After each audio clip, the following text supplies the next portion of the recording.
अस्सलामु अलैकुम दोस्तों, पेश खिदमत है आज की कहानी।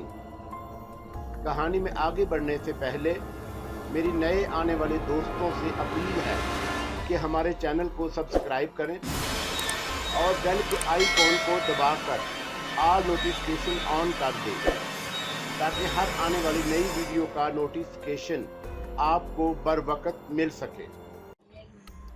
शाम की चाय माँ के साथ पीने के बाद मैं एक दोस्त की शादी का बहाना करके घर से निकला।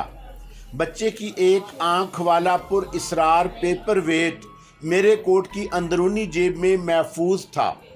जोगिया के कहने के मुताबिक मुझे सिगार बक्स में सुर्ख कागज़ में लिपटा हुआ एक सफ़ेद मोती भी मिल गया, जो ज़्यादा बड़ा नहीं था, लेकिन उसकी दूधिया रंगत पूरी आबोताब से चमक रही थी।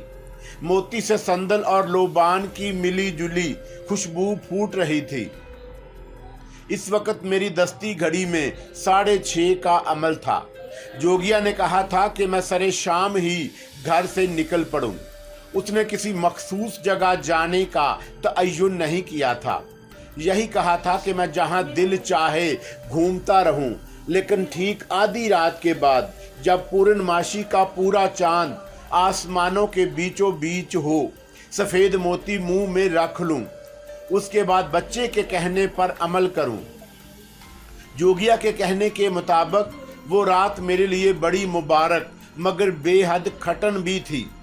मेरे जहन में रमेश का नापाक तस्वर किसी साए की मानद लहराता हुआ बार बार उभर रहा था। जोगिया ने कहा था कि रमेश इस बात से आगाह हो चुका है कि कोई नादीदा कुव्वत मेरी मदद कर रही थी। वो खतरनाक शख्सियत का मालिक था। ना जाने कितनी गंदी और नापाक कुव्वतें उसके ज़ेरे असर होंगी। वो शैतान ताकतों का मालिक ना होता तो सिर्फ मुझसे मुतअल्लक 3-4 जिंदगियों को मौत के घाट उतारने के बावजूद इसी तरह खुले आम ना दनदनाता फिर रहा होता। जो ताकत मेरी पुष्ट पनाही कर रही थी, उसके इल्म में आ जाने के बाद रमेश यकीनन बहुत ज़्यादा मुहतात हो गया होगा। मुझे यकीन था कि अब वो कोई ओछा वार नहीं करेगा। बहुत सूझबूझ के बाद ही कोई भरपूर और ख़तरनाक कदम उठाएगा। वो सिफली का माहिर था। जादू की हांडी भी मेरी तरफ उड़ा सकता था। मुझे ये बात मेरे एक हिंदू दोस्त ने कॉलेज के ज़माने में बताई थी कि सिफली का सबसे ख़तरनाक अमल साल में सिर्फ एक बार इस रात होता है जब होली जलाई जाती है। उस रात अमल करने वाला किसी कोरी हांडी में खतरनाक बिच्छू और जहरीले हशरातुल अर्ज़ भर देता है।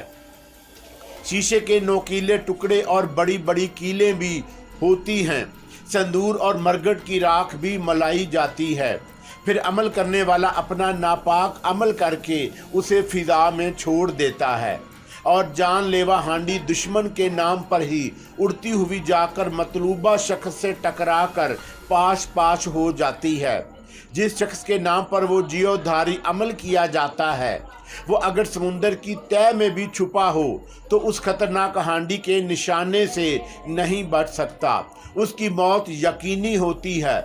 एक मुसलमान होने की हैसियत से मैं इन बातों को नहीं मानता था, लेकिन जो हैरत अंगेज़ चीज़ें मैं खुद अपनी आंखों से देख चुका था, उन्हें झुटलाना भी मेरे इख्तियार की बात नहीं थी।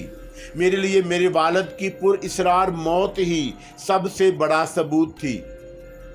एक 16 फुट लंबा कच्चा सूती धागा किसी इंसान के पूरे जिस्म का खून का एक एक कतरा पीकर उसे मौत से हमकिनार कर सकता है। ये बात कभी मेरे वहमो गुमान में भी नहीं आ सकती थी।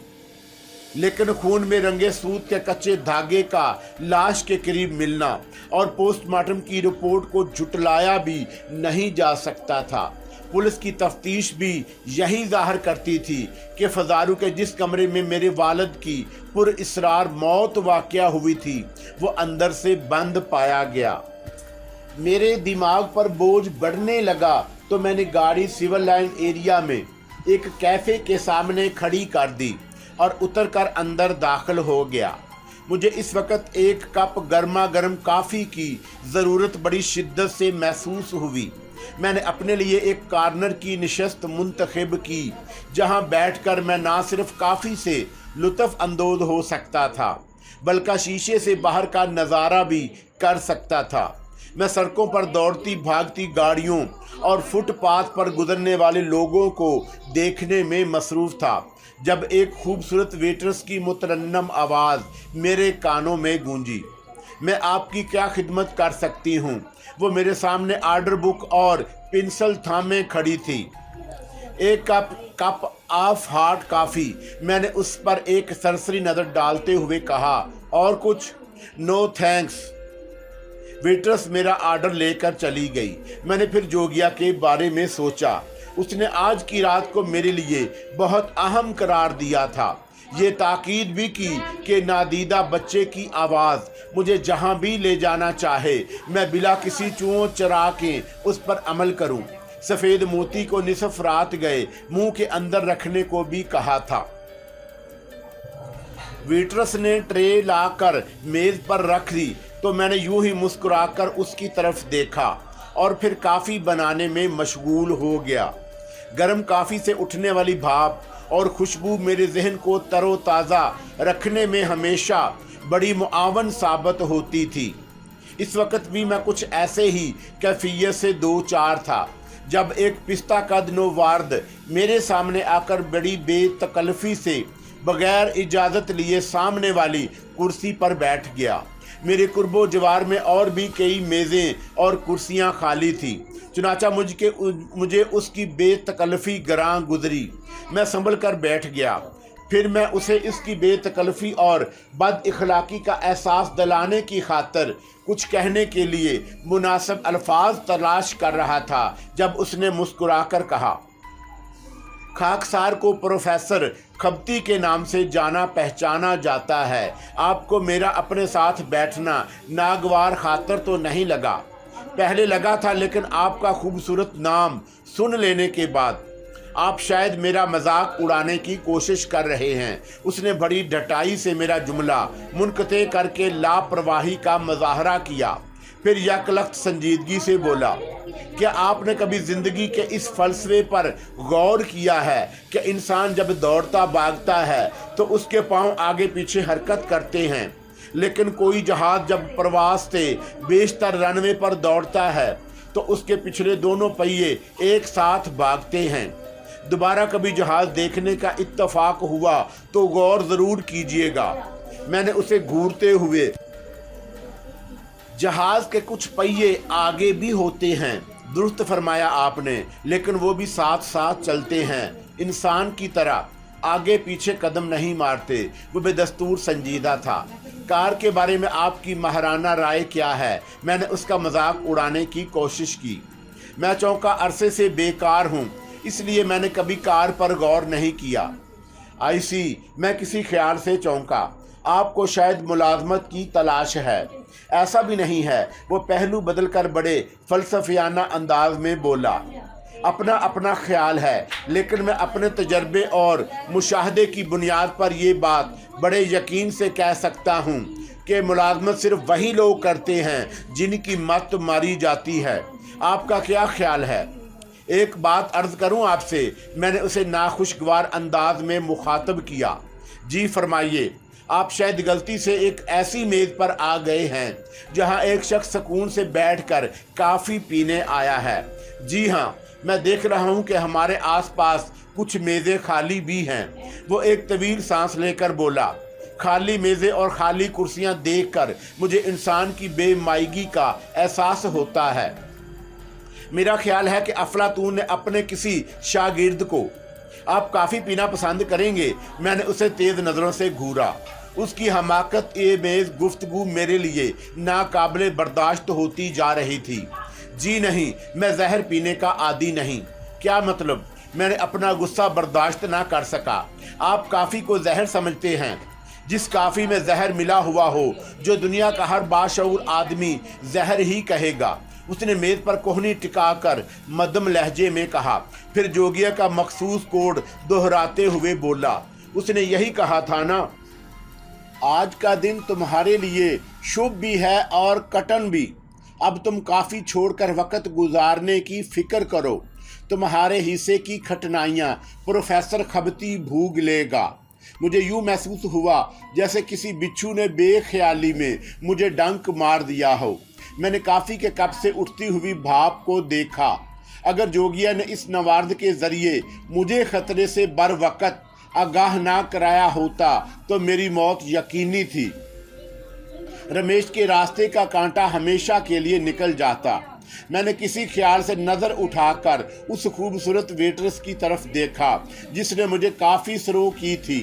नहीं, प्रोफेसर ने मुस्कुराकर कहा, सुंदर नारियां अमृत होती हैं, मद से भरा प्याला उनके शरीर में केवल रस भरा होता है, उनका जहर से क्या काम। फिर मैंने प्रोफेसर को गौर से देखा।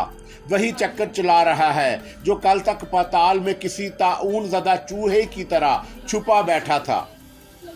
उसने मुस्कुराकर कहा, फिर कॉफ़ी का कप मेरे सामने से उठाकर अपने होंठों से लगा लिया। ये क्या कर रहे हो? मैंने उसे तेजी से टोका। अभी तुमने कहा था कि कॉफ़ी में। मैंने गलत नहीं कहा था, वो मुस्कुराकर बोला। तुम चिंता मत करो, लोहे को लोहा ही काटता है। तुम केवल अपना ध्यान रखो।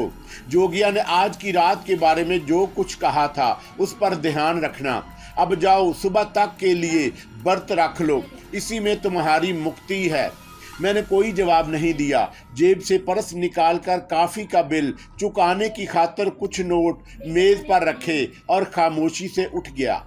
प्रोफेसर खबती वो नहीं था जो बाज़ार नज़र आ रहा था।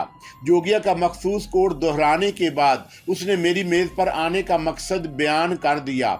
लेकिन एक बात बहरहाल मेरे लिए तशवीश तलब थी।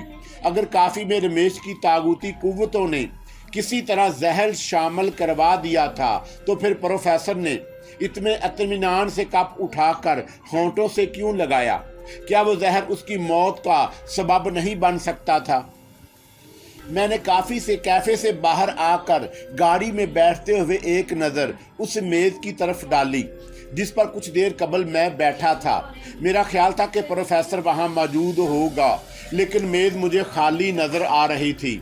मैंने वहाँ रुकना मुनासिब नहीं समझा। गाड़ी स्टार्ट करके फिर शहर की मुख्तलिफ सड़कों के चक्कर लगाना शुरू कर दिए। मैं अब पूरी तरह मुहतात था। मौत के सर्द हाथ एक बार फिर जोगिया की बर वक़्त मदद की वजह से मेरे गर्दन दबोचते दबोचते रह गए। मैं महसूस कर रहा था कि रमेश की नापाक कुव्वत साए की तरह मेरा ताक़ुब कर रही होगी। वो मुझे मौत के घाट उतारने की खातिर कांटों पर लौट रहा होगा। मुमकिन है उसकी नज़रों ने भी वो मकसद भांप लिया हो जिसकी खातिर जोगिया ने मुझे कुछ हदायतें दी थी। ऐसा ना होता तो वो जहर आलूद कॉफ़ी के ज़रिए मुझे मारने की कोशिश कभी ना करता। मैं शहर की सड़कों के बेमैनी चक्कर लगाता रहा। 11:30 बजे मैंने एक पेट्रोल पंप पर गाड़ी रोककर टैंकी फुल कराई। फिर मैं दोबारा गाड़ी स्टार्ट कर रहा था जब उसी बच्चे की कर्ब में डूबी हुई आवाज़ में कानों में गूंजी जो मैं पहले भी सुन चुका था। मेरी बात पूरे ध्यान से सुनो। आज अपनी ज़ुबान खोलने की भूल मत करना, वरना फिर मेरा तुम्हारा साथ हमेशा के लिए छूट जाएगा। तुम भी अपने बाप के कातलों को तलाश नहीं कर पाओगे। मेरी बेचैन रूह भी आसमान की तरफ वापस लौट जाएगी। तुम अगर मुझसे कुछ कहना सुनना चाहो तो मन ही मन में सोचना, मैं तुम्हारी बात सुन लूँगा। तुम कौन हो? मैंने दिल ही दिल में उसे मुखातब किया। तुमने पहले भी मेरे इस सवाल को नज़रअंदाज कर दिया था। जल्दी मत करो, आहिस्ता आहिस्ता तुम सब कुछ जान लोगे। उसकी आवाज़ में दर्द की शिद्दतें शामिल थी। क्या तुम उस औरत से वाकिफ हो जिस पर 2 पुजारी जुल्म ढा रहे थे? मैंने गाड़ी चलाते हुए सोचा। मुझे याद है दराज कद पुजारी ने उस मजबूर और बेबस औरत के जिस्म पर तेल छिड़कर आग लगा दी थी। क्या वो जिंदा है या जलकर राख हो गई? जब तक वो मुझे नहीं पालेगी उसके शरीर और आत्मा का संबंध नहीं टूट सकता। तो क्या वो औरत तुम्हारी? हाँ, बच्चे की कराहती हुई आवाज़ उभरी। वो मेरी माँ है जिसकी खातिर मेरी आत्मा अभी तक इस धरती पर भटक रही है। क्या तुम बराह रास्त उसके पास नहीं जा सकते? नहीं, अगर मैं उसके करीब गया तो पिंडत और पुजारी जो उस पर दिन रात कड़ी नजरें जुमाए बैठे हैं, मेरी आत्मा को भी जलाकर भस्म कर देंगे। मैंने मनवाला के साथ पुराने कब्रिस्तान में जिस बच्चे को देखा था, क्या वो ज्यादा बातें मत करो, उसने मेरी बात मुकम्मल नहीं होने दी। सिर्फ वही करो जो जोगिया ने कहा था। सफ़ेद मोती निकाल कर मुंह में दबा लो। पूर्णमासी का चांद आसमान के बीच आने का समय हो रहा है। मैंने बच्चे की हिदायत पर अमल करने में देर नहीं की।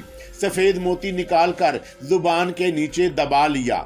जोगिया से तुम्हारा क्या रिश्ता है? मेरे अंदर के तजस्सुस ने मुझे भी सोचने पर मजबूर कर दिया।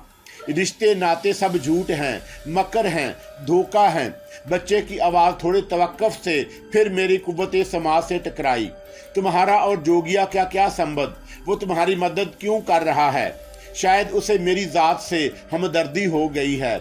मेरे उसके दरमियान भी ऐसा ही रिश्ता है। उसकी कृपा है जो मेरा काम आ रहा है, वरना इस पापी संसार में कौन किसी के काम आता है।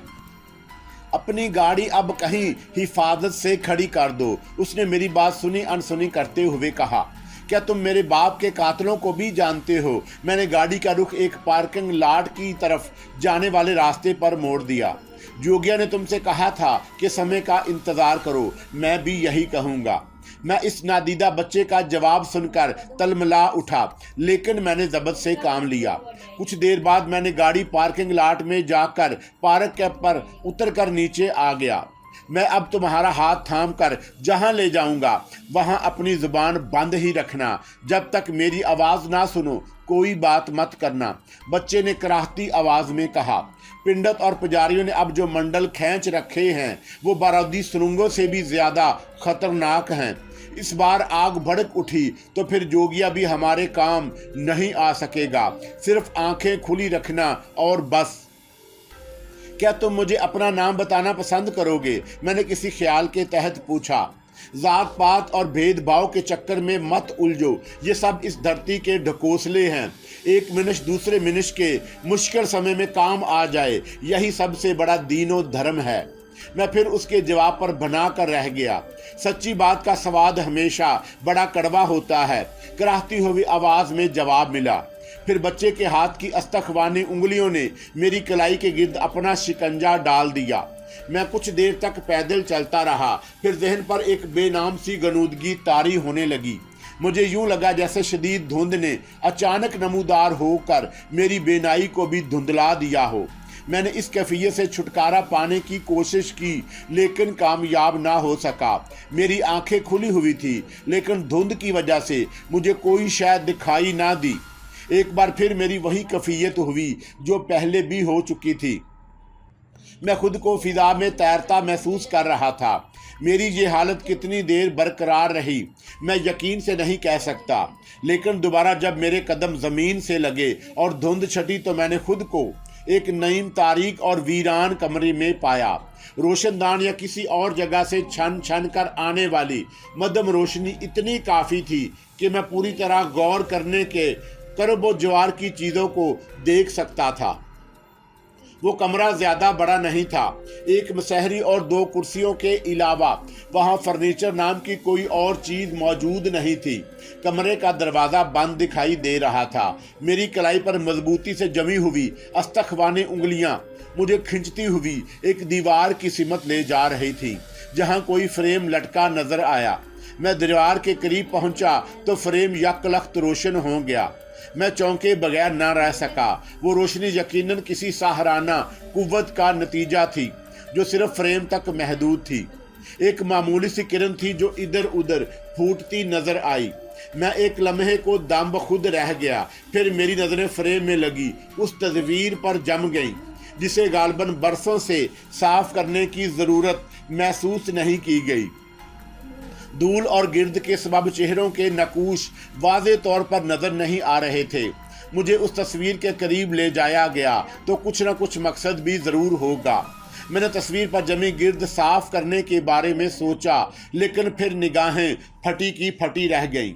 मेरे और तस्वीर के दरमियान एक बच्चे का हाथ जो सिर्फ कलाई तक महदूद था, अचानक जिंदा हालत में नमूदार हुआ। शायद मैं किसी हौलनाक फिल्म का कोई डरावना और नाकाबिले यकीन मंजर देख रहा था। मेरे जिस्म में एक सनसनी सी दौड़ गई। मेरी नज़रें उस हाथ को तस्वीर पर गिर्द को जल्दी जल्दी साफ करता देख रही थी। फिर जब तस्वीर के नकूश साफ नज़र आने लगे तो वो हाथ नज़रों से उजल हो गया। मैंने तस्वीर पर गौर किया तो मेरे अंदर तजस्सुस की एक लहर दौड़ गई। मेरी आंखें धोखा नहीं खा रही थी। तस्वीर के अंदर जो मर्द नजर आ रहा था वो रमेश के सिवा कोई और नहीं था। उसके चेहरे के नकूश बहुत वाज़े थे। तस्वीर में भी उसके गले में मफलर नजर आ रहा था जो गुलजार खान के कहने के मुताबिक रमेश की शनाख्त बन गया था। उसने साहल पर भी उसी मफलर को हटाकर अपने गले के सड़ते गलते जख्म से एक कीड़ा निकालकर धमाका किया था। मेरी नज़रें रमेश की तस्वीर पर जमी हुई थी जब मुझे ऐसा महसूस हुआ जैसे कोई मेरे आसपास सिसकियां ले लेकर रो रहा हो। आवाज़ इतनी मध्यम और रक्कत अमीज़ थी कि मैं ये अंदाज़ा ना लगा सका कि वो आवाज़ किसी मर्द की थी या औरत की। बहरहाल एक बात तय थी कि रोने की उस आवाज़ के पीछे कोई ना कोई राज ज़रूर पोशीदा था। वो राज क्या था? मैं अभी सिसकियों की इस आवाज़ पर गौर कर रहा था जब कमरे का दरवाज़ा अचानक खुला। उसके साथ ही पूरा कमरा रोशन हो गया। मैंने पलटकर दरवाजे की सिमत देखा तो मेरा खून शरियानों में मंजमद होने लगा। एक लंबा तड़ंगा पुजारी दरवाजे पर खड़ा नजर आया। उसका रुख मेरी ही तरफ था। शायद उसे वहां हमारी मौजूदगी की भिनक मिल गई थी। पुजारी के नमूदार होते ही सिसकियों की आवाज़ भी घटकर ख़त्म हो गई। मेरा ख्याल था कि आने वाले पुजारी ने, जिसकी नज़रों में शोले भड़क रहे थे, मुझे देख लिया होगा, लेकिन मेरा अंदाज़ा गलत साबित हुआ। मैं उसके बिल्कुल सामने सिर्फ 6 फुट के फासले पर खड़ा था, लेकिन उसकी नज़रें मुझे नहीं देख सकी थी। वो तजस्सुस भरी नज़रों से कमरे के कोने कोने में नज़र दौड़ा रहा था। उसका अंदाज बता रहा था जैसे वो अपने किसी शुबे की तस्दीक की खातिर वहाँ मौजूद एक एक शय को खंगाल रहा हो। फिर वो अचानक मेरी तरफ लपका तो मैं उछलकर एक तरफ हो गया। पुजारी दीवार पर लगी हुई फ्रेम के करीब जाकर रुक गया। मुझे इस बात का खतरा लाहक हुआ कि वो फ्रेम पर जमी हुई गिर्द और धूल को साफ देखकर यही नतीजा अख्स करेगा कि वहाँ उसके सिवा कोई और भी मौजूद है। मगर जब मैंने पलटकर तस्वीर पर नज़र डाली तो मेरी हैरत की कोई इंतहा नहीं रही। फ्रेम के शीशे पर वैसे ही धूल अटी हुई थी जैसे बच्चे का हाथ नमूदार होने से बेशतर मौजूद थी। पुजारी कुछ देर तक कमरे में इधर उधर चक्कर लगाता रहा। वो भी शायद अपनी किसी शैतानी कुव्वत से इस तलस्म का सीना चाक करना चाहता था जिसने मुझे सामने मौजूद होते हुए भी उसकी शोलाबार नज़रों से महफूज रखा। वो शायद सफ़ेद मोती का कमाल था या बच्चे की अस्तखवानी उंगलियों का असर था जिसने मेरे और पुजारी के दरमियान कोई दीवार खींच दी थी। मेरा पूरा वजूद पसीने में शराबूर था। मेरा ख्याल था कि शायद सिसकियों की वो आवाज़ जो कुछ देर पहले उभर रही थी इस मनहूस पुजारी के कानों तक भी ज़रूर पहुंची होगी। ऐसा ना होता तो वो इस कदर बौखलाया नज़र ना आता। अपने शुबे की तस्दीक की खातर वो किसी शिकारी कुत्ते की तरह इधर उधर घूम फिर कर खतरे की बू सूंघने की कोशिशों में मसरूफ़ रहा। फिर लाइट्स बंद करके बाहर निकल गया तो मैंने इत्मीनान का सांस लिया। बच्चे की अस्तखवानी उंगलियां मेरी कलाई पर मजबूती से जमी हुई थी। पुजारी के जाने के तकरीबन 10-15 मिनट बाद उसकी गिरफ्त तंग हुई तो मेरी नज़रों के सामने फिर धुंध छा गई। मुझे कुछ नज़र नहीं आया। मेरे जहन में रमेश के अलावा उसके साथ तस्वीर में नज़र आने वाली खूबसूरत लड़की का तस्वुर भी बार बार उभर रहा था। वो किस लड़की की तस्वीर थी जो किसी देखी भाली सूरत से मुशाहबत रखती थी? उसका रमेश से क्या ताल्लुक था? मुझे ख़ास तौर पर वहाँ क्यों लाया गया? वो कौन सी जगह थी और वो सिसकियों की आवाज़ किसकी थी जिसे सुनकर पुजारी दरवाज़ा खोलकर दनदनाता हुआ कमरे में आया था? मेरे जहन में कई सवाल गुडमुड हो रहे थे। जोगिया ने कहा था ये रात मेरे लिए शुभ होने के साथ कठिन भी साबित होगी। मैं इन्हीं ख्यालों में मुस्तगर्क था जब मेरी नज़रों के सामने से धुंध की चादर एक मर्तबा फिर सिरक गई। इस बार मेरी नज़रों ने जो मंजर देखा वो शायद मैं अपनी ज़िंदगी की आखिरी सांसों तक फरामोश ना कर सकूंगा। मैंने रमेश को अपने सामने नंगे फर्श पर आलती पालती मारे बैठे देखा। उसके सामने एक चिराग रोशन था जिसकी लौ कपकपा रही थी। रमेश के जिस्म पर इस वक्त लिबास नाम की कोई चीज़ नहीं थी, अलबत्ता इस वक्त भी मफलर उसकी गर्दन में मौजूद था। वो यकीनन किसी नापाक और मकरूह अमल में मसरूफ़ था, वरना मादरजात बरहना हालत में कभी ना होता। उसकी नज़रें पलके झपकते बगैर चिराग की लौ पर मरकूज थी। उसके होंठों की जुम्बश इस बात की गमाजी कर रही थी कि वो किसी जंतर मंतर के विरद में पूरी तरह गर्क है। वो कमरे में तन्हा नहीं था। एक उधेड़ उम्र की औरत भी उसके करीब बैठी उसे टिकटिकी बांधे देख रही थी। मैं किसी खामोश तमाशाई की तरह अपने दुश्मन को खौरख्वार नज़रों से घूरता रहा। अगर उस वक्त मेरे पास कोई आतशी असला होता तो शायद मैं तमाम अंदेशों और मसलहतों को नज़रअंदाज करके इस वालिदुल हराम को मौत के घाट उतारने की कोशिश ज़रूर करता, ख्वा उसका अंजाम कुछ भी होता। लेकिन इस वक्त मैं उसे हकारत भरी नज़रों से घूरने के सिवा और कुछ नहीं कर सकता था। मेरे खून में, मेरी रगों में ठाठे मार रहा था। मेरी नज़रें रमेश पर जबी हुई थी जब चिराग की लौ बड़ी शिद्दत से कपकपाकर बुझ गई और धुएं की एक लकीर फिजा में बल खाती हुई गायब हो गई। रमेश की कुशादा पेशानी पर अनगिनत आड़ी तिरछी लकीरें उभरने लगीं। वो शायद किसी नाकामी की शिद्दत ही थी जिसके रद्दे अमल में वो अपने निचले होंठ दांतों तले चबा रहा था। उसकी खून आलूद नज़रें खिला में घूर रही थी। उसके चेहरों पर खबास्तों के डोंगरे बरस रहे थे। क्या हुआ गोपी? करीब बैठी हुई अधेड़ उम्र की औरत ने रमेश को गोपी के नाम से मुखातब किया तो रमेश के तेवर हद दर्जा खतरनाक हो गए। जुबान को तालू से लगा ले, नहीं तो काट कर फेंक दूंगा। रमेश उसे कहर आलूद नजरों से घूरते हुए बड़े सर्द और सफाक लहजे में बोला, कितनी बार समझा चुका हूँ कि मुझे गोपी के नाम से मत याद किया कर। क्षमा कर दे रमेश, भूल हो गई। औरत ने हाथ बांधकर कहा, अब ऐसा नहीं होगा। अगर फिर भूल हुई तो बोटी बोटी करके चील कव्वों को खिला दूंगा। मुझ पर क्यों आंखें निकाल रहा है? इस अबार औरत ने भी कदरे झल्लाए हुए अंदाज में कहा, अगर वो तेरे काबू में नहीं आ रहा तो इसमें मेरा क्या दोष? सारा जीवन तेरा रखेल बनकर बता दिया, अब हड्डियों में गोदा नहीं रहा तो रूखी पीकी बातें कर रहा है। तू भगवान है जो अभी तक मैंने तुझे अपने चरणों में जगह दे रखी है, वरना रंजनी का अंजाम तुझे भी मालूम है। उसके साथ भी तूने न्याय नहीं किया। औरत ने दबी जबान में जवाब दिया, सारा दोष तेरा था, लेकिन तूने किसी निर्दोष को वो अपना जुमला मुकम्मल ना कर सकी। रमेश ने पैंतरा बदलकर भरपूर लात मारी तो वो बिलबिलाती हुई नंगे फर्श पर ढेर हो गई। उसके होंठों से खून का फवारा उबलने लगा। पाप और पुण्य की बात कर रही है और वो भी रमेश से। वो हलक के बल चीखा, क्या जीवन से तेरा दिल उचाट हो गया? हाँ, उसने साड़ी के पल्लू से खून साफ करते हुए झल्ला कर जवाब दिया, बार बार मरने से तो बेहतर है कि मिनश एक बार दुनिया से सुधार जाए। तेरे मन में यही है तो मार दे मुझे। नहीं छमिया नहीं, रमेश जहर खान से बोला, मैं तुझे इतनी आसान मौत नहीं मारूंगा। तू नहीं जानती कलंकनी के सिफली की विद्या हासिल करने के बाद रमेश के कब्जे में कितनी नापाक आत्माएं हाथ बांधे डंडोत करती रहती हैं। तुझे अभी मेरी काली शक्ति का अंदाजा नहीं हो गया। तेरी शक्ति का अंदाजा, औरत ने बुरा सा मुंह बनाकर कहा, एक छोकरा तो तेरे हाथ नहीं आ रहा और तू आकाश पर चढ़कर मूतने की बातें कर रहा है। वो भी हाथ आ जाएगा और भी जो पर्दों में छुपा बैठा उसकी सहायता कर रहा है, परंतु उसके लिए अब मुझे किसी सुंदरी को काली के चरणों में भेंट देना होगा। उसके बाद सब ठीक हो जाएगा।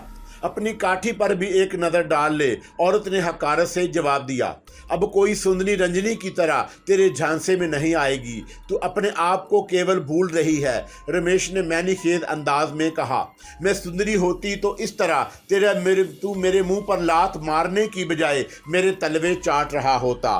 धीरज रख धीरज, रमेश सरसराते लहजे में बोला, आज मैं तुझे अपनी शक्ति का एक अनोखा चमत्कार दिखाऊंगा। मैं तुझे सुंदरी बनाऊंगा और फिर तुझे काली के चरणों में भींट चढ़ाऊंगा। औरत जवाब में दीवानावार कह के लगाने लगी, लेकिन इस वक्त वो सहम कर खामोश हो गई। जब रमेश ने मफलर को गर्दन से हटाया, मुझे एक बार फिर कराहियत का एहसास हुआ। जख्म की पीप में बज बजाते कीड़े मफलर हटते ही कुल बुलाने लगे। रमेश की नजरें औरत पर जमी हुई थी। कुछ देर तक वो अलफ नंगा खड़ा औरत को घूरता रहा, फिर हैरत अंगेज फुर्ती से उसे जमीन पर गिराकर उसकी छाती पर चढ़ बैठा। औरत ने हज़ियाने अंदाज में चिल्लाना शुरू कर दिया।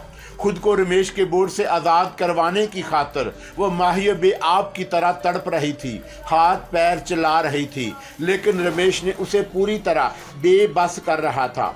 फिर अचानक उसने अपने जख्म से 2-4 कीड़े निकाल कर औरत के मुंह में ज़बरदस्ती ठोंस दिए और अपना एक हाथ इस तरह उसके मुंह पर जमा दिया कि वो कीड़ों से छुटकारा ना पा सके।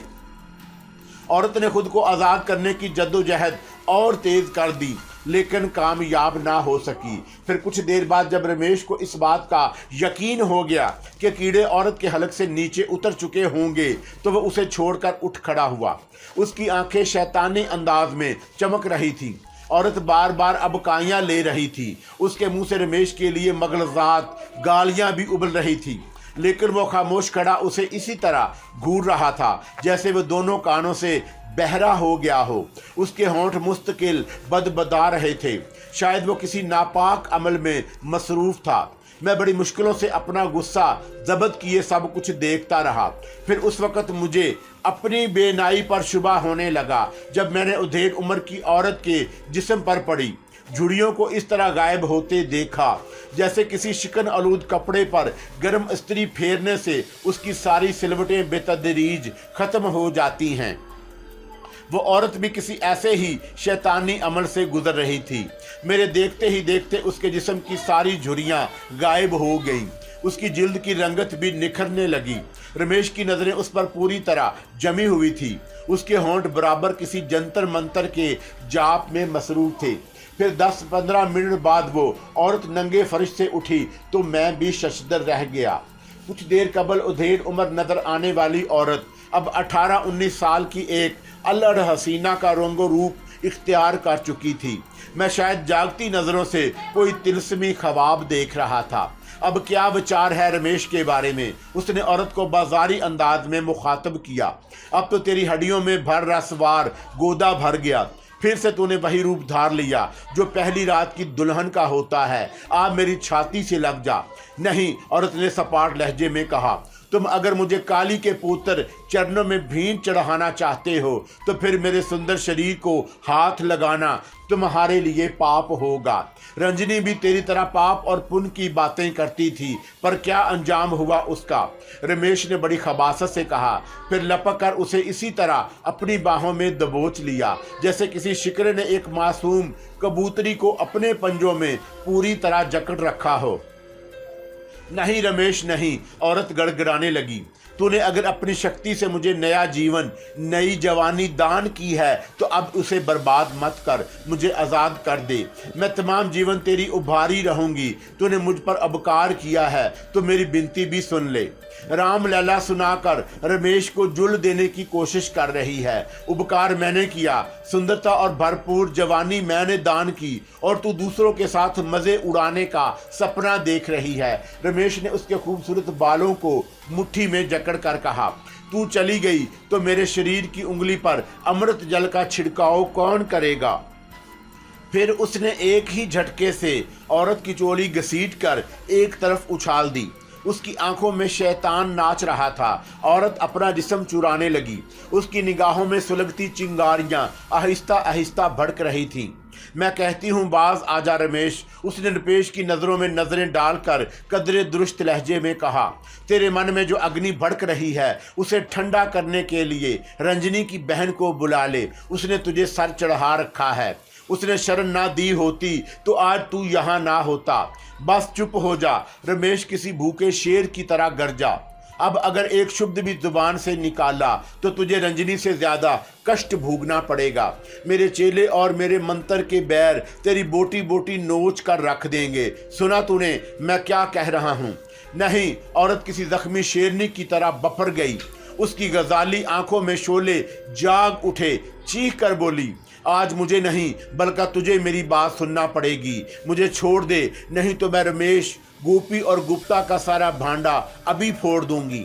औरत की जुबान से रमेश, गोपी और गुप्ता के नाम सुनकर मेरे अंदर अथल पथल शुरू हो गई। मेरी समझ में कुछ कुछ आ रहा था कि मुझे इस जगह क्यों लाया गया। जोगिया ने गलत नहीं कहा था कि आज की रात मेरे लिए बड़ी अहमियत की हामल होगी। मेरे दिल की धड़कनें तेज होने लगीं। हालात के उलझे हुए ताने बाने मिलते नजर आ रहे थे। डोर का एक सिरा मिलने की उम्मीद ने मेरे अंदर के आतिश फशां को ठेस लगा दी थी। दूसरी तरफ गप्ता का हवाला सुनकर रमेश भी आपे से बाहर हो गया। उसने एक जोरदार झटका दिया तो औरत लहराती हुई एक दीवार से टकराकर फर्श पर ढेर हो गई। उसकी आंखों में भी अब खौफ उभर आया। रमेश ने गर्दन से मफलर हटाकर जख्मों में चुटकी भर के हाथ औरत की सिमत झटका तो उसका खूबसूरत और हसीन जिस्म भड़कते शोलों की लपेट में आ गया।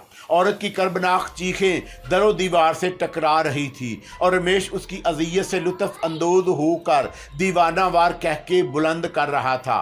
कलंकिनी, अचानक हंसते हंसते उसने गहरी संजीदगी इख्तियार करके कहा, आज मैं तेरे साथ गोपी और गप्ता के खतरों को भी नरक में झोंक दूंगा। ना रहेगा बांस, ना बजेगी बंसुरिया।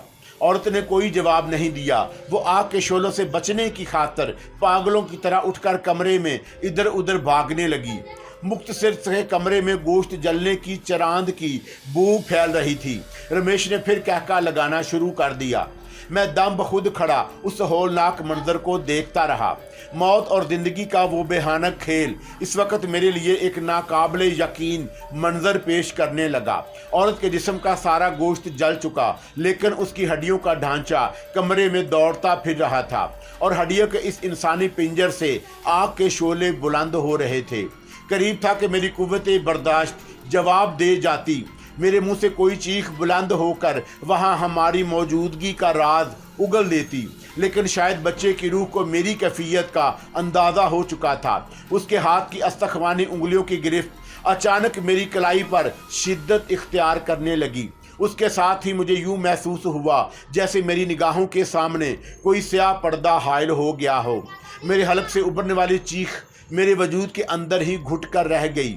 उसके साथ ही बच्चे की कर्बनाक आवाज़ मेरे कानों में गूंजी, तुम किस्मत के धनी हो जो जोगिया तुम्हारे ऊपर मेहरबान हो गया। गोपी, गुप्ता और रमेश का आपस में क्या ताल्लुक है? मैंने धड़कते हुए दिल से सवाल किया। जो कुछ तुम्हारी आंखों ने देखा, कानों ने सुना, सब कुछ जोगिया को बता देना, वही तुम्हारी सहायता करेगा। उसने मेरा सवाल नज़रअंदाज करके सपाट लहजे में कहा। तस्वीर में रमेश के साथ नजर आने वाली औरत कौन थी? मैंने पुरतजस्सुस अंदाज में पूछा। नादीदा बच्चे की रूह ने कोई जवाब नहीं दिया। हटा कटा पुजारी जब अचानक कमरे में दाखिल हुआ, उससे बेशतर मैंने किसी के सिसकने की आवाज़ सुनी थी। मैंने किसी फौरी ख्याल के तहत संजीदगी से दरियाफ़त किया, क्या तुमने भी सिसकियों की वो आवाज़ मेरी ही थी? बच्चे की आवाज़ का कर्ब और शिद्दत इख्तियार कर गया। मेरी जगह तुम होते तो तुम भी तड़प कर बिलबिलाने लगते, कलेजा फट जाता तुम्हारा। तस्वीर में तुमने जिस औरत को देखा वो भी मेरी माँ ही थी। क्या मतलब? मैं हैरत से उछल पड़ा। तुम नहीं समझ सकोगे, रमेश और तुम्हारी माँ के दरमियान क्या ताल्लुक है? मैंने दरियाफ़त किया। तुमने कभी मकड़ी के जाल में फंसी हुई मक्खी देखी है? बस वही संबंध समझ लो। सर्द आह भरकर जवाब दिया गया। आज मैंने जो कुछ देखा उसका मेरे वालिद की पुरअसरार मौत से क्या ताल्लुक है? मैंने बेहद संजीदगी से पूछा। मेरे पास समय कम है, तुम सब कुछ जोगिया को बता देना, मैंने होंठ चबाते हुए कहा। तुम शायद मुझे कुछ बताना नहीं चाहते। एक बात ध्यान में रखना, बच्चे ने सपाट मगर मैनीखेज लहजे में जवाब दिया। रमेश ने कहा था कि उसे अपने रास्तों के अंधेरों को दूर करने के कारण किसी सुंदरी को काली के चरणों में भींट देना पड़ेगा। तुम मुझे क्या बताना चाहते हो? मैं अपना जुमला मुकम्मल ना कर सका। अस्तखवानी उंगलियों की गिरफ्त मेरी कलाई से अलहदा हो गई। मैंने खुद को अपनी ख्वाबगाह में पाया। मैं पूरी तरह होशो हवास में था। जो कुछ मेरी नज़रों ने देखा उसका एक एक मंजर मेरी याददाश्त में महफूज था। जो कुछ मैंने सुना उसका एक एक लफ्ज़ मेरे कानों में सदाए बाज गश्त बनकर गूंज रहा था। आप उसे मेरा वहम, मेरी निगाहों का फरेब, मैं कोई एतराज़ नहीं करूँगा, इसलिए कि आपको अपनी बात का यकीन दिलाने की खातिर कोई ज़िंदा और ठोस सबूत नहीं पेश कर सकूँगा।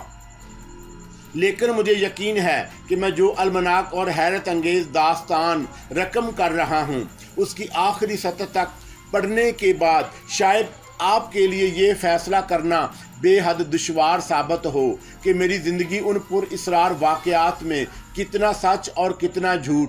मैं सिर्फ इतना कह सकता हूँ कि मेरी सरगुज़श्त खुद मेरे लिए भी बड़ी पेचीदा और अज़ियतनाक है, मगर इन बातों को झुटला भी नहीं सकता जो मेरे साथ पेश आ चुकी हैं।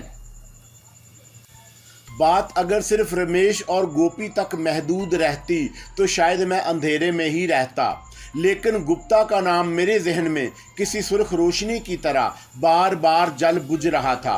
नरेश चंद्र की फर्म के नाम के साथ गुप्ता का दम छिल्ला क्यों लगाया गया? गुप्ता कौन था? नरेश चंद्र और गुप्ता का आपस में क्या ताल्लुक था? ये बातें मेरे जहन में कई बार उभर चुकी थीं। मेरा जहन फिर जोगिया और रमेश के सिलसिले में उलझने लगा। जोगिया अगर प्रताप को रमेश के चुंगल से निजात दिला सकता था तो वह रमेश का क्रियाक्रम करने की कुव्वत भी ज़रूर रखता होगा, लेकिन उसने गरेज से काम लिया। आखिर क्यों? जोगिया ही ने मुझे कबल अज वक्त बताया था कि पूर्णमासी की वो रात मेरे लिए ना सिर्फ कार आमद होगी बल्कि कठिन भी साबित होगी। उसने गलत नहीं कहा था। बच्चे की भटकती हुई रूह भी मुझे उसी की ईमा पर वहाँ ले गई होगी जहाँ मैंने तस्वीर में रमेश और बच्चे की माँ को एक साथ देखा। वो जगह कौन सी थी? मुझे वहाँ ले जाने का मकसद क्या था? इस वक्त सुबह के 4 बज रहे थे जब फ़ोन की घंटी बज उठी। मैंने रसूल उठाकर कान से लगाया। हेलो, मैंने खुद को संभाल कर मध्यम आवाज़ में कहा। नाग बिच्छू दूसरी जानब से जोगिया का मखसूस कोड का हवाला देने वाली मनवाला के सिवा कोई और नहीं था। तुम? मेरे दिल की धड़कनें तेज़ हो गईं।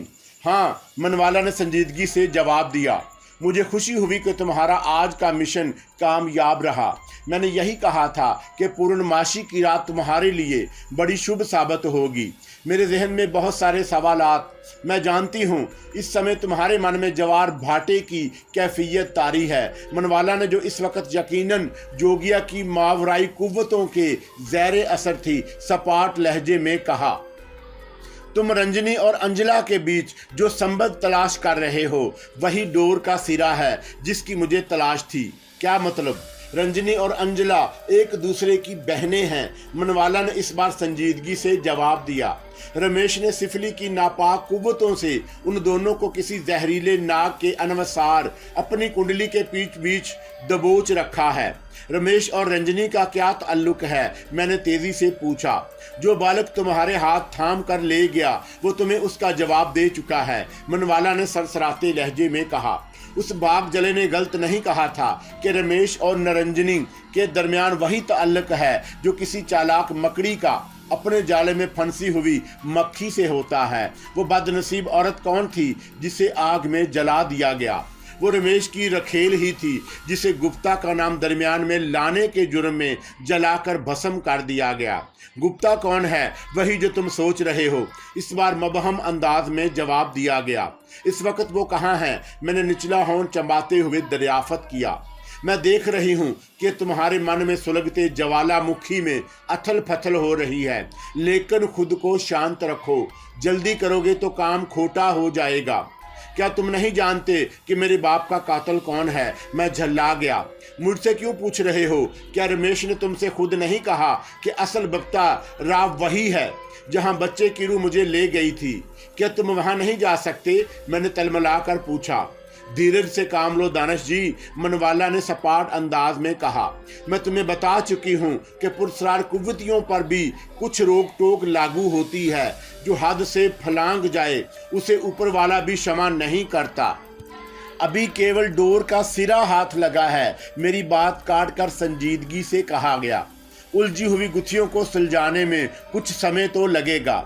मैंने फौरन ही कोई जवाब नहीं दिया। जोगिया की बातें मेरी समझ में नहीं आ रही थी। मेरा दिल गवाही दे रहा था कि रमेश के मुकाबले में वो कहीं ज्यादा कुव्वतों का मालिक था।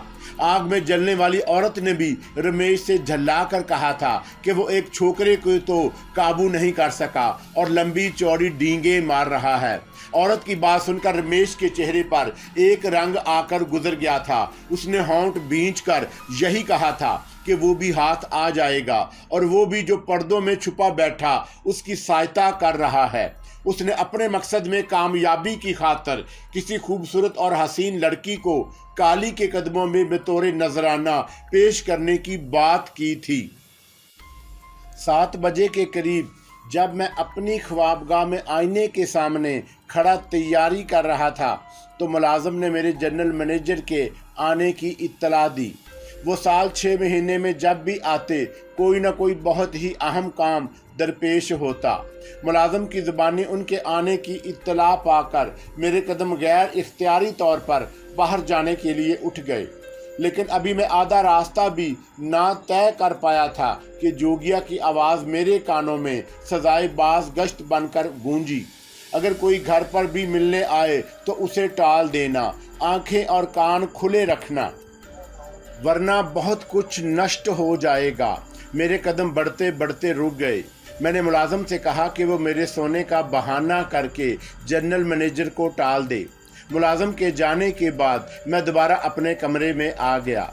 कपड़ों की अलमारी से सफ़ेद मोती निकाल कर मुँह में रखा, फिर ख्वाबगाह का दरवाज़ा लॉक करता हुआ लाउंज में आया जहां मेरी मां किसी से फ़ोन पर बात कर रही थी। मैं दीदा दानिस्ता उनके सामने जाकर खड़ा हो गया, लेकिन उनकी नज़रें मुझे नहीं देख सकीं। सफ़ेद मोती मुंह में होने के सबब मेरे मुलाजमों और गेट के चौकीदार ने भी मेरे बाहर जाने पर कोई तवज्जो नहीं दी। मैं सबकी नज़रों के सामने से गुजरता हुआ बाहर निकला। फिर बस पकड़ने की खातिर मुझे तकरीबन 2 फरलांग तक पैदल ही चलना पड़ा। वो तजर्बा मेरे लिए ना सिर्फ दिलचस्प बल्कि नाकाबिले यकीन था कि मैं हजूम के दरमियान से गुजर रहा था, लेकिन किसी को नज़र नहीं आया। ठीक 8:15 बजे मैंने कॉन्टिनेंटल होटल की तीसरी मंजिल पर पहुंचकर कमरा नंबर 318 पर दस्तक दी। 1 मिनट बाद ही खुद नरेश चंद्र ने दरवाज़ा खोला, लेकिन वहां किसी को मौजूद ना पाकर उसे भी हैरत हुई और वो दरवाजे से बाहर आकर राहदारी में इधर उधर देखने लगा तो मैं खुले हुए दरवाजे से कमरे में दाखिल हो गया। 2 मिनट बाद नरेश चंद्र भी वापस कमरे में आकर दरवाज़ा बंद कर लिया। फिर अपनी दस्ती घड़ी देखने लगे। मैंने जोगिया की हदायत के मुताबिक 3 मरतबा आयतुल कुर्सी पढ़कर कमरे को हिसार में लिया, फिर मुंह में मोती निकालकर जेब में रख लिया। नरेश चंद्र का रुख चौंका दूसरी तरफ था, इसलिए वो मुझे देख नहीं सका। फिर जब मैंने उसे मुखातब किया तो वो इस तरह हैरत से उछल पड़ा जैसे किसी ने अचानक रिवाल्वर उसकी कंपटी पर लगा दिया हो। तुम दानिश पुत्र कब आए? नरेश चंद्र ने मुझे देखते हुए सवाल किया। आप राहदारी में खड़े दूसरी तरफ देख रहे थे जब मैं कमरे में आ गया। मैंने दरोग गोई से काम लिया। हैरत की बात है, नरेश चंद्र ने तअज्जुब का इजहार किया। दस्तक की आवाज़ सुनकर खुद मैंने दरवाज़ा खोला था, लेकिन इस वक्त तुम मुझे नज़र नहीं आए। फ़ोन करने वाले ने तुमसे क्या बात की थी? मैं उसकी तफसील सुनना चाहूँगा। उसने अपना नाम ज़ाहिर नहीं किया, सिर्फ इतना ही कहा था कि वह मेरे वालिद के साथ किसी दूसरे कारोबार में 25% का हिस्सेदार था। मैंने संभल कर एक फर्जी कहानी सुनाई। कारोबार ही के सिलसिले में वो ज़्यादातर मुल्क से बाहर रहता था। उसे मेरे बाप की पुरइसरार मौत की इत्तला भी गैर मुल्क में ही मिली थी, लेकिन कुछ ज़ाती उलझनों की वजह से वह फ़ौरन ना आ सका और अब वो तुमसे 1,75,000 का मुतालबा कर रहा है। नरेश चंद्र ने संजीदगी से पूछा, क्या उसने तुम्हें ये बताया था कि उसके पास कोई ऐसी दस्तावेजी सबूत है जो उसे तुम्हारे पिता के किसी दूसरे कारोबार का भागीदार साबित कर सके? जी नहीं, मैंने सोचकर जवाब दिया। उसने मेरे इस्तफार पर सिर्फ इतना कहा था कि मेरे वालिद साहब चौंका ज़ुबान के पक्के और ईमानदार कारोबारी आदमी थे, इसलिए उसने किसी किस्म की लिखा पढ़ी की ज़रूरत महसूस नहीं की। अपनी बात में वज़न पैदा करने की खातर उसने ये भी कहा था कि अगर कोई उसे बेईमानी करनी होती तो वो किसी लंबी रकम का मुतालबा भी कर सकता था, लेकिन उसने ऐसा नहीं किया। क्या उसने कारोबार की नौइयत के बारे में कुछ बताया था? जी नहीं। तुमने मुझे फ़ोन पर बताया था कि उसने अपने किसी पार्टनर से मशवरा करने के बाद तुम्हें दोबारा कॉल करने को भी कहा था। जी हाँ, उसने यही जवाब दिया था। मैंने पहलू बदल कर कदरे तामल से काम लेते हुए फ़ोन करने वाले ने अपने पार्टनर के सिलसिले में किसी गोपी का नाम लिया था। गोपी नरेश चंद्र कसमसा कर रह गए। मेरे अंधेरे में छोड़ा हुआ तीर रायगा नहीं गया। गोपी का नाम सुनकर नरेश चंद्र ने कुछ ऐसा ही बुरा सा मुंह बनाया जैसे खाने के दौरान कोई हड्डी का टुकड़ा उनके दांतों के दरमियान आ गया हो। जी हाँ, मैंने लोहे को गर्म होता देखकर दूसरी ज़रब लगाई। उसने मुझे बावर कराने की कोशिश की थी कि उसका पार्टनर गोपी किसी और बड़े आदमी के साथ भी कारोबार में शरीक है। जवाब में नरेश चंद्र ने पहली बार मुझे कुछ ऐसी नज़रों से देखा जैसे वो मेरी कही हुई बात की सदाकत के सिलसिले में किसी तज़बज़ब का शिकार हो। उनकी कुशादा पेशानी पर उभरने वाली आड़ी तिरछी लकीरें उनकी उलझन का अजहार कर रही थी। मैंने दबी ज़बान में अपनी वालदा से भी उस फ़ोन का जिक्र किया। उनका भी यही ख्याल है कि कोई वालिद साहब का फर्जी कारोबारी शरीक बनकर रकम ऐंठने की कोशिश कर रहा है, लेकिन जब मैंने गोपी के नाम का जिक्र किया तो उन्होंने अपना फैसला बदल दिया। क्या कहा तुम्हारी माता ने? नरेश चंद्र ने चौंक कर पूछा। उनका मशवरा है कि मुझे छानबीन किए बगैर मतलूबा रकम अदा कर देनी चाहिए। कोई कारण नहीं बताया बहन जी ने। नरेश चंद्र ने कसमसा कर दरियाफ़त किया तो मुझे उस बात का यकीन आ गया कि वो गुप्ता के अलावा गोपी की असलियत से भी ज़रूर वाकिफ़ होंगे। जी नहीं, माँ ने कोई वजह नहीं बताई, लेकिन जब मैंने उन्हें खरीदने की कोशिश की तो उन्होंने भी मुझे यही मशवरा दिया कि आपसे पूछ कर ही कोई कदम उठाऊं। क्या तुम्हें याद है कि कॉल करने वाले ने सिर्फ गोपी ही का नाम लिया था? नरेश कुमार ने संजीदगी से कहा। उनके चेहरे पर उलझन के तासरात बढ़ते जा रहे थे। जी हाँ, तुमने क्या सोचा है? मेरा ज़ाती ख्याल भी यही है कि 1,75,000 की रकम किसी इंसानी ज़िंदगी से ज़्यादा अहम नहीं होती। मैंने फिर अंधेरे में निशाना लगाने की कोशिश की। क्या मतलब? नरेश चंद्र ने चौंक कर मुझे गहरी नज़रों से देखा। किसी की ज़िंदगी से तुम्हारी क्या मुराद है? अंकल, मैंने बदस्तूर मबहम लहजे में गुत्थी सुलझाने की एक और कोशिश की। आपके जन्मदिन वाली रात बिजली का अचानक चले जाना, किसी पुजारी का मेरे पास आना और फिर उस पर कातलाना हमला होना, क्या ये सब महज इत्तफाकिया हादसात थे? पुत्र, तुम मुझे क्या बताना चाह रहे हो? नरेश चंद्र के चेहरे पर परेशानी के तासरात गहरे होने लगे। उस पुजारी ने भी मुझसे यही कहा था कि अगर मैंने मतलूबा रकम 10 रोज़ के अंदर अंदर अदा ना की तो गोपी की पुरअसरार कुव्वतें मुझे जलाकर राख कर देंगी। मैंने कुछ तवक्कुफ से मदहम लहजे में कहा। उस जमले के फ़ौरन ही बाद किसी ने उस पर कातलाना हमला किया और फिर वो अंधेरे का फ़ायदा उठाकर फरार हो गया। लेकिन ये कैसे हो सकता है? नरेश चंद्र ने अपना जुमला मुकम्मल नहीं किया। सोफे से उठकर फर्श पर बिछे तबीज़ कालीन की सीना कुबी करने लगा। उसके चेहरे पर गहरी संजीदगी मुसल्लत थी। वो कमर के पीछे हाथ बांधे इधर उधर टहल रहा था। कोई बात ज़रूर थी जो उसके जहन को उलझा रही थी। कमरे में खासी देर खामोशी रही। फिर अपनी जगह बैठा नरेश चंद्र के चेहरे के बदलते तासरात का जायज़ा लेता रहा। वो चलते चलते अचानक खिला में कुछ घूरने लगता, फिर चहलकदमी शुरू कर देता। अंदाज ऐसा ही था जैसे कोई ख़ास गुत्थी सुलझाने की कोशिश कर रहा हो। दानिश पुत्र, अचानक नरेश चंद्र ने दोबारा सोफे पर बैठकर थके थके अंदाज में कहा, तुम नहीं जानते कि तुम्हारे स्वर्गवासी पिता के कितने अबकारों के बोझ तले दबा हुआ हूँ। वो मिनश नहीं, देवता थे, देवता।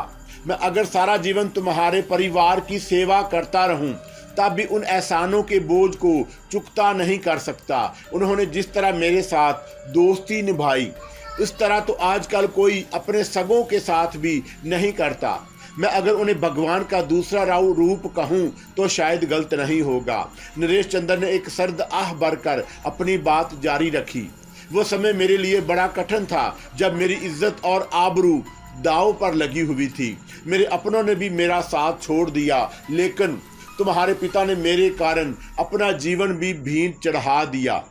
ये क्या कह रहे हैं आप अंकल? मैंने हैरत से पूछा। मेरे वालिद की मौत का भला आपसे क्या ताल्लुक हो सकता है? बहुत गहरा संबंध है, नरेश चंद्र ने निचला होंठ चबाते हुए थोड़े तवक्कुफ से कहा। मैं तुम्हारी माँ का उभारी हूँ जिन्होंने आज तक अपनी जुबान बंद रखी, परंतु अब समय आ गया है कि मैं तुम्हें सब कुछ बता दूँ। मैंने कोई जवाब नहीं दिया, लेकिन मुझे खुशी थी कि अब नरेश चंद्र खुद ही उन राजों से पर्दा उठाने की खातिर आमादा नजर आ रहा था जिसने मेरी रातों की नींद हराम कर रखी थी। कमरे में चंद सानिये तक मौत का सन्नाटा तारी रहा। फिर नरेश चंद्र की आवाज़ उभरी। अगर वो जिंदा है तो फिर अंजला को भी उसके बारे में ज़रूर खबर होगी। लेकिन आप किसकी बात कर रहे हैं? मैंने अंजला का नाम सुनकर वजाहत चाही। उस हराम की तुखम गोपी की जिसका तुम्हें फ़ोन पर हवाला दिया गया। नरेश चंद्र ने तलमलाकर हकारत का अजहार किया। क्या आप उससे वाकिफ़ हैं? मैंने चौंकने की अदाकारी की। हाँ, उसी हराम के जने का नाम गुप्ता है जो मेरे कारोबार के साथ भी जुड़ा हुआ है। नरेश चंद्र ने बल खाकर गुस्से से कहा। वही दश्त और पापी मेरे जीवन का सबसे बड़ा रोग है। नासूर बनकर मेरी छाती से लिपटा हुआ है, जोंक की तरह आज तक मेरा खून पीता रहा है। धन दौलत आनी जानी चीज़ है पुत्र। 5-10 लाख की रकम मेरे लिए हाथ के मैल से ज़्यादा नहीं, लेकिन इज्जत एक बार चली जाए तो फिर मिनश किसी को मुंह दिखाने के काबिल नहीं रहता। इसी कारण मैं भी मजबूर हो गया था। लेकिन अंजला, नरेश चंद्र कुछ कहते कहते एक लम्हे को खामोश हो गया। फिर किसी हारे हुए जवारी की तरह बोला। उसने मेरे साथ विश्वासघात करके अच्छा नहीं किया। आज वो भी मेरी नज़रों से गिर गई जिसे मैंने अपने जीवन का सबसे मजबूत और ठोस सहारा समझा था। हमने अग्नि के फेरे लेने के बाद साथ जीने और साथ मरने की सौगंध खाई थी। उस शुभ घड़ी पर मैंने अपने खून से उसकी मांग में सिंदूर भरा था, और एक मेरा वो अनमोल मित्र था जिसने मेरे कारण अपना जीवन भी बलिदान कर दिया। उसका एक और साथी भी मारा गया। मैं अभागी तनहा सारा गम और कष्ट भोगने के लिए जिंदा हूँ। अब मेरी वजह से तुम्हें भी परेशान होना पड़ रहा है। मैं यहाँ पर इख्तिसार से काम लूँगा। इन वाक़यात और हादसात को दोहराने से गुरेज करूँगा जो पहले तहरीर में आ चुके हैं। सिर्फ उन्हीं बातों का तज़किरा करूँगा जो मेरे वालिद की पुरअसरार मौत की उलझी हुई गुत्था को सुलझा सकें। नरेश चंद्र बड़ी तफसील से अपनी और अंजला की शादी की बातें करता रहा। फिर असल मौजू की तरफ आते हुए बोला। मुझे शुरू ही से अंजला का पिंडत पुजारियों से मिलना और उन लोगों का अपने घर आना जाना पसंद नहीं था। ये बात नहीं है कि मैं उन लोगों के खिलाफ हूँ। भगवान की कृपा है कि मैं पूजा पाठ और धर्म कर्म के मामले में हमेशा से पाबंद रहा हूँ, परंतु पिंडत पुजारियों से मेल मिलाप बढ़ाना मुझे पसंद नहीं। लेकिन अंजला के पिता चौंका खुद एक मंदिर के बड़े पुजारी और पुरोहित रह चुके हैं, इसलिए वो उन चेलों की सेवा करना अपना धर्म समझती है।